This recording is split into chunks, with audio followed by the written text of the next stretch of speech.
I'm Dr. Jamuna, Associate Professor, Department of Computer Science, SR College, Trichy. Let us see the concepts of Java programming. We can run two types of Java applications. One, standalone applications. The second one is web applications called applets. These are the two ways of running a Java program. What is an application in general in Java? It is a standalone program which can be invoked from the command line, and it has a main method and you can run and see the output on your screen. The second part is an applet. A program, a Java program is embedded inside a web page through markup languages like hypertext markup language, and we can run the program and view the output whenever the web page is browsed. This program contains no method, but the output can be viewed in a common environment called environment. This is for commercial applications. For introducing business applications, where you want to see the outputs in a common environment, you can go in for applets. If you want to see your output only on your screen, you can go in for a standalone application. Let us see how Java is different from earlier languages. Earlier C was popular, and other languages like earlier languages like Java, Pascal, everything was in the market. But now the concept of class is introduced only in object-oriented languages like Java, C++, etc. What is a class? A class is nothing but the data and the methods operating on the data. Objects, what are objects? We have a class. A class has got number of data and the methods. We create instances for the class and we call them as object. So object is nothing but instantiation of a class or instance of a class. There are certain concepts surrounding the Java language which is making it popular as an internet programming language.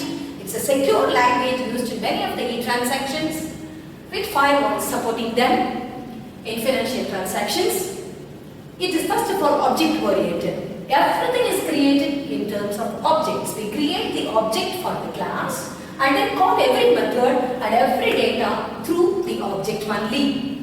And while we pass the parameters for calculations, there are actual variables, there are dummy variables. There are actual parameters and dummy parameters. When we call a method, that is a function, we have to pass some data to operate on the method. Method operates on the data to produce some outcome.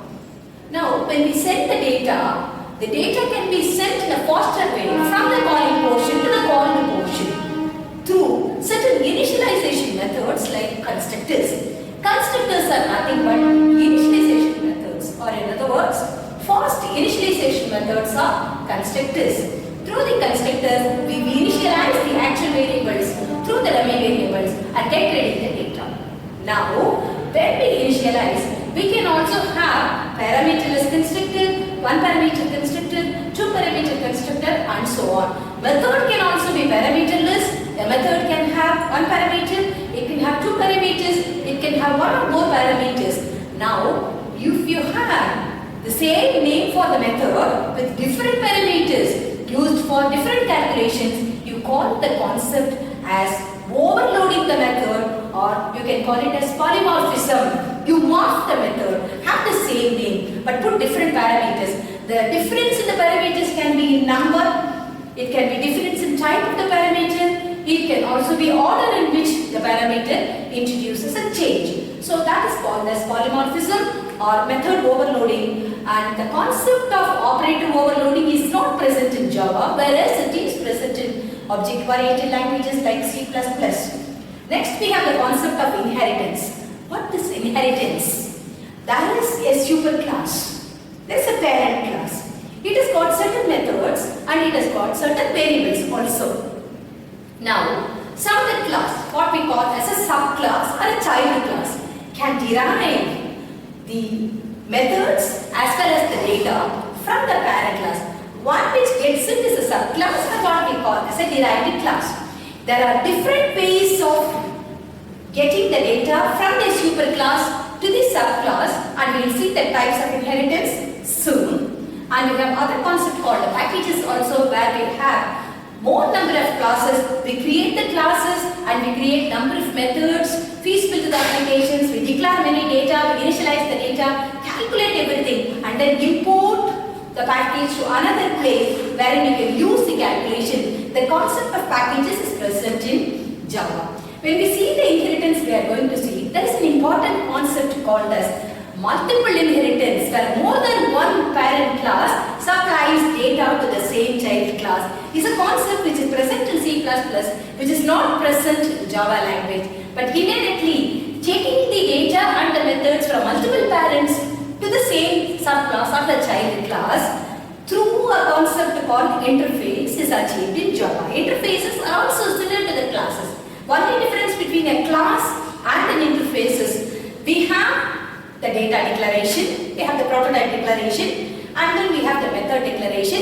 If it is a class, wherever we declare a method, immediately the method is coded below that. In interfaces, we declare the method at one place and it is coded where it is implemented. Wherever we implement the method, there only the coding of the method starts. That is the difference between an interface and a class. So indirectly we can achieve the multiple inheritance through the interfaces concept, because when we have one parent class as a class, the other parent class as an interface, a subclass can get inherited, or it can just inherit the data and the methods from the class parent, from the interface parent also. Indirectly, from two parents, when a subclass is able to derive the data, we implement multiple inheritance, and the concept of interfaces supports indirect way of achieving multiple inheritance. Multi-threading is another concept. Thread is nothing but a process state.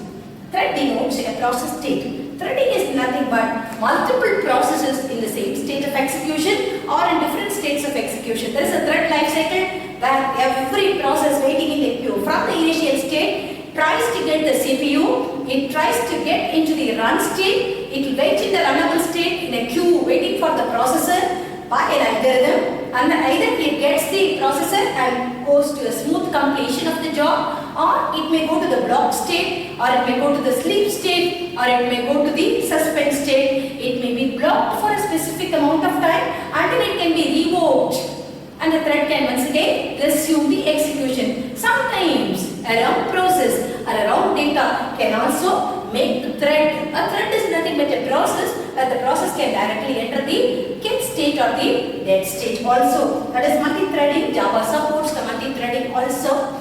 And then applets, where we have already seen we can put a Java application in a common environment or an internet environment by calling the Java program inside a markup language, or we can sandwich the Java code inside a markup language, hypertext markup language, and then run it through the browsers, and then we can create the applets. Now let us see the types of inheritance. The first type is a single inheritance. As I told earlier, there is a parent class, a single parent class, say class A, and there is a single subclass of the child class and calling it as class B. Whatever is the data and the methods present in class A can be smoothly derived by class B or the child class. Class A is a superclass, class B is the subclass. We can also call this as the parent class, this is the child class, base class and the derived class, and such type of inheritance is called as single inheritance. Whatever may be the type of inheritance, what is derived is nothing but the data and the methods. It has some data, it has got certain methods, and class B is able to get it through the extent and then super. With these two keywords, it is able to smoothly derive the data. The second type is nothing but, I have already mentioned that there are two parent classes called class A and class B. This is multiple inheritance which is not directly present in Java. That's why I have already mentioned it, implemented by the interfaces. Class C gets it only when class A is a pure class and class B is nothing but the interface. When a class is a parent class, other class cannot just give its data to the child. Instead, it can be class B can be declared as an interface. Only difference is I have a method declared here. The method is immediately coded below. I have a method here and the method is coded where it is implemented. So this is a class and this is an interface. But both of them are parents. Their the multiple inheritance. Next is multi-level inheritance, class A. Class B is a subclass for class A. In other words, class A acts as a superclass for class B. And class C. Class C is a subclass for class B as well as for class A. And now, as far as class B is concerned, this is a superclass for class C, whereas it is a subclass for the class A. There are levels of inheritance. To A, B acts as a subclass. In the third level, B acts as a superclass and C acts as a subclass. From A to B and B to C. Now C becomes the owner of the methods available in A, methods and the data available in A, as well as which is available in B. That is why we call this as multi-level inheritance in Java. And then this is hierarchical inheritance, where I have one big parent class, that is class A, one or more child classes. Class B is a subclass or a child class. Class C is also a subclass or a child class. Class D is also a subclass or a child class. Class B, C and D are able to derive from A. That is, hierarchically this serves as a parent class and this serves as a superclass for class B, for class C as well as for class D. Hierarchically, data and methods declared in A is derived by B, derived and used by B, derived and used by C, derived and used by D also. So this acts as a parent for all the three child classes. Such a concept of inheritance is called as the hierarchical inheritance. Now we are seeing a simple Java program, and let us see the important terminologies associated with a simple program. We have to import certain header files or already pre-developed files. For IO operations, there is a package java.io.star for input-output files to be recognized by the Java development kit. I am importing that. This is a must. Next, class is a keyword. I can give any name for the class. And next, inside the class I have the method. The most important method, the only method which must be present in all the programs is the main method. The main method has got certain adjectives as public, static, void, main. With a parameter arguments array declared as string. Public. The main method is public. What does public mean here? Public is an access specifier. This is a visibility of the main method. In other words, whichever is declared as public, whichever method is declared as public, the data which is mentioned or which is calculated inside a public method is accessible by its own class, by the subclasses of its own package, by the non-subclasses of its own package, by the subclasses of other package, by the subclasses, non-subclasses of other package. If I declare a method, here my method is declared, any method declared as public, it is accessible, the data below that is accessible by its own class, by the non-subclasses of the same package, by the subclasses of the same package, subclasses of other package, non-subclasses of other package. Static, what does it mean? If a method is static, it is independent of object. Every method in general is to be called through the object. Object.method is the way of accessing the method. Now, if any method is declared as static, it is independent of the object. Here, object is created only inside the main method. So main method is independent of the object. In other words, it is a static method. Void. What does the void declaration mean here? Void, any method declared as void does not return anything to anywhere, to any place. If it is not a void method, integer or double or float or string or anything, returns that particular type. A method that does not return any value is a void method. Main, that's a name, unique name, that's a keyword. We should not use this name for any other function. Main is a standard method. As soon as you run, the main method is only invoked, and in the command line argument, there is an argument array, and that is a string array always.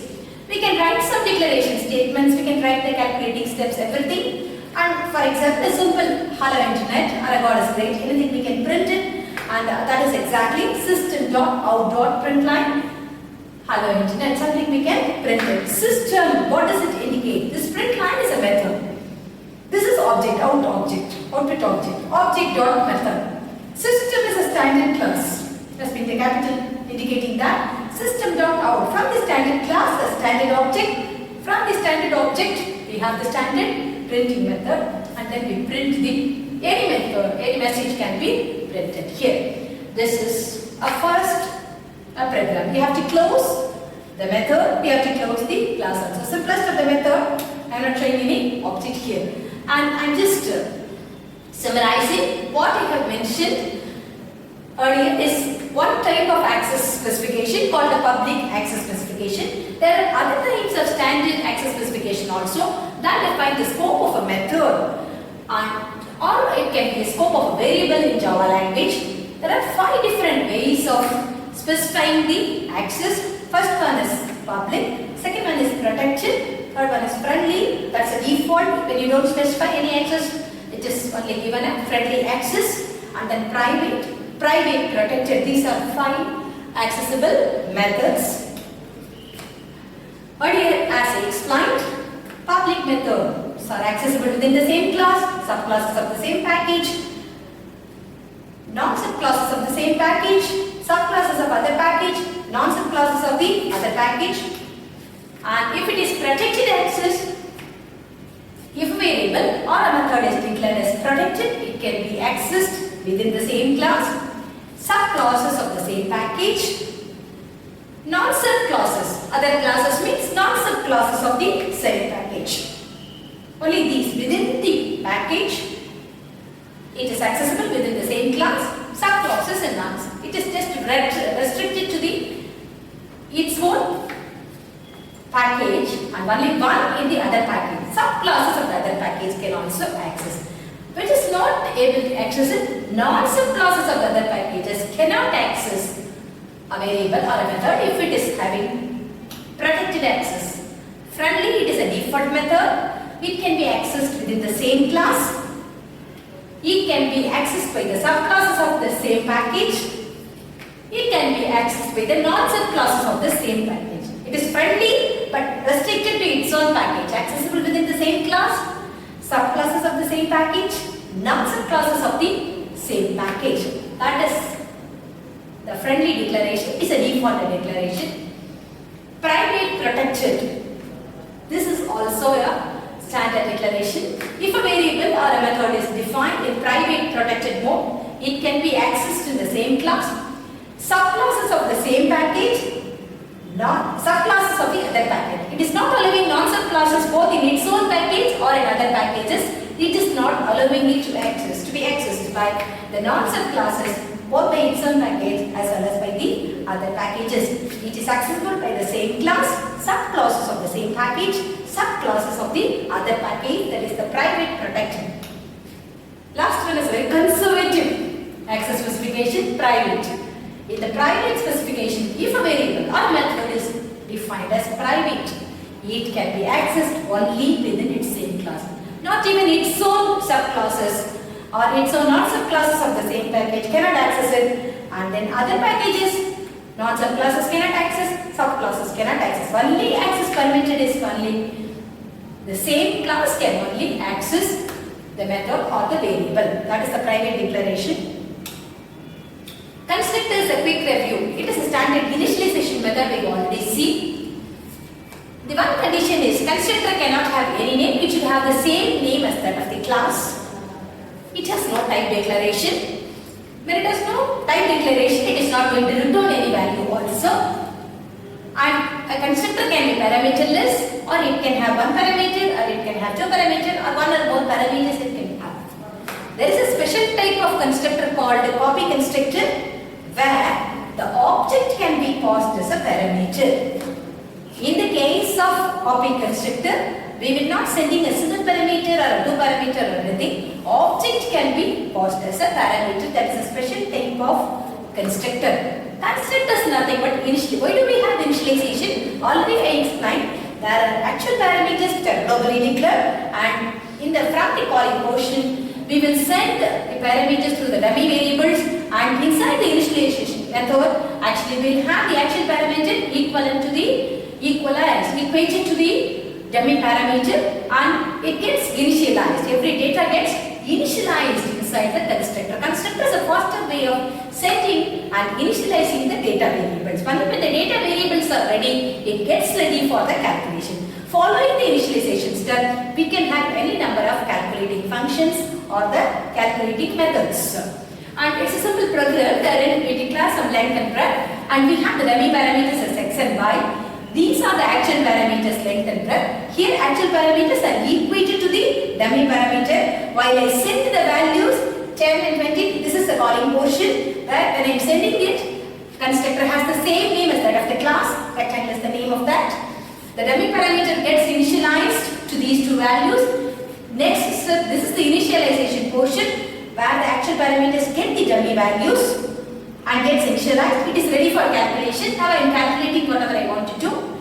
Next, it's ready for returning the value. It returns the value. Any returned value should be equated to the LHS through some variable, and that variable has the calculated value. The calculated value is printed as answer. In the first step, we create the object. I'm just creating an object called rectangle through the class name. This is the supporting class name. New is the exact keyword which is powerful enough to create the object here. Because it is a constructor, I am able to send the data wherever I am creating the object. In the RHS, I am able to pass the data. The data which is passed here comes to x and y. X and y are initializing the length and breadth values. Initialize the values through the calculating variable. Returns or calculates the value. Any number of calculating functions can be present inside the supporting class. And then this is the main class, and this is the main method. This is public static void main method. The string arguments are in object creation step. Next is the calling the, after passing the values, I am calling the calculating function. I am receiving the answer here. I am printing the answer here. This is the model of a simple example of an object-oriented program. I can have an import statement here, import java.io.star here, or I can bring in util.star, java.util.star, and many other header files are the importing part of it can be at the top of the class. This is the structure of a general class. And now we have seen general structure, and let us see just the compilation. In the main function I have given, the main class I have given the name as x1. So I must be storing the Java as ex1.java. The notepad I type program and then store it. How do I compile? I compile it as Java C, whatever is the name. File name I have given with the extension .java, Java C. I am invoking the Java compiler ex1.java. And then as soon as I compile, if there are errors it will be shown, we have to correct it, else I will immediately have the class file. Compiled portion will result in class files. Then the class files are executed through this interpreter, Java. Without an extension, I have to give the file name. Then it gives whatever is God is great or hello internet, or whatever is the calculation value or anything. For the first program, I am just giving the output. You can give any particular output, and these are just symbols indicating the comment statements, or for documentation purposes I can include any number of statements. And this is the compilation, and this is the execution step, and this is how we generally compile and execute a Java program. And this is a general structure of suppose you want to see an applet, I can include java.applet.applet. I can import java.awt abstract window toolkit. I can import, and then instead of the traditional main method, I will have the class. You can give some name. You can extend the standard superclass called the applet. Here I do not have the main method. I have got the paint method here with the graphics parameter. I am creating an object for the graphics parameter as G. Now G, instead of system.out.println, I have got G.drawString, which is going to give a graphical output. You can give some message over here. You can give the width and height of your letters to be printed inside. the applet box. This is a simple example of a Java applet. I can call this, how do I call this inside a markup language? I have the HTML/HTML. I can have some title tag. I can have some head tag. I can have some title tags. Actually, the head tags can proceed. It can include the title tags. Then code, applet code is equal to, after you compile it, you have the class file I told. You can mention the class file here. You can mention the width and height and close the applet tag. You can also close. It can also be included in the body tag also.